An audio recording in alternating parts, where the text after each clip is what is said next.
教區分委會每年舉辦2次失胎靈修營，以主耶穌基督嘅聖言醫治小產、墮胎後同埋失去年幼子女父母嘅傷痛心靈，見證住每位參加者走出苦痛陰霾。喺仔仔因為急病而離世之後，父母對天父有好多嘅憤恨，佢哋真誠咁同我哋分享喺失胎靈修營之後點樣可以解開咗呢個心結。從喪子之痛再連主愛，參加者當中都帶住唔同嘅失落嚟到呢個失胎營，有啲係因為小產失去胎兒嘅，有曾經墮胎嘅，亦都有啲係孩子夭折嘅。我哋嘅孩子未夠1歲就因罕有嘅急病離世。雖然知道有信仰並唔係天色常藍嘅保障，但為什麼呢個問題喺呢半年裏面一直不停咁樣喺我哋心裏面吶喊？孩子並非意外死亡，並非罪惡嘅受害人，但作為父母嘅我哋，就連發怒嘅對象都冇。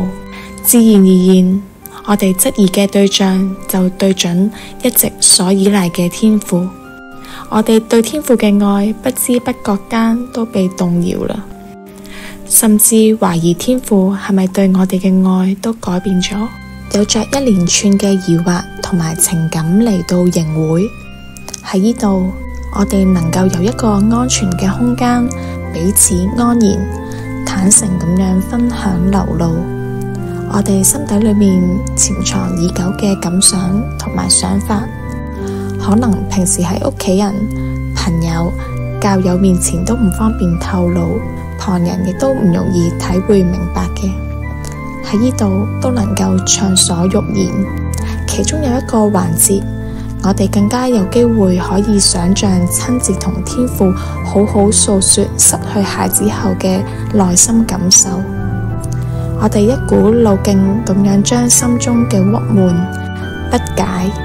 怒氣、憤恨都訴說發洩咗出嚟。原來自從孩子離世之後，差唔多半年時間裏面，我哋都冇機會好好咁樣同天父梳理過呢啲心裏面嘅哀傷同埋眼淚。也許打從一開始，天父從來都冇轉面離開過，倒係我哋似失去所愛而向父母親發脾氣嘅孩子。我哋帶住又大又重嘅憤恨入到嚟失胎營，然而牧民幹事喺營中一次次帶領我哋默想經文，讓我哋好好與內心對話嘅時候，心裏面慢慢浮出一個念頭：難道要一直帶住呢個沉重嘅憤恨直到以後嗎？喺營裏面反覆細想，其實心裏纏着最重嘅石頭，對天父同埋任何人都冇傷害，最終受苦嘅只有自己。於是決定坦然將心裏嘅重擔、鬱悶都放下，重新交回到天父同埋聖母嘅手中。路唔容易行，但喺呢度都有同路人。走到今日，偶爾仍有眼淚，但抬頭一看，仍是那片不變嘅藍天。一步一步嘅走，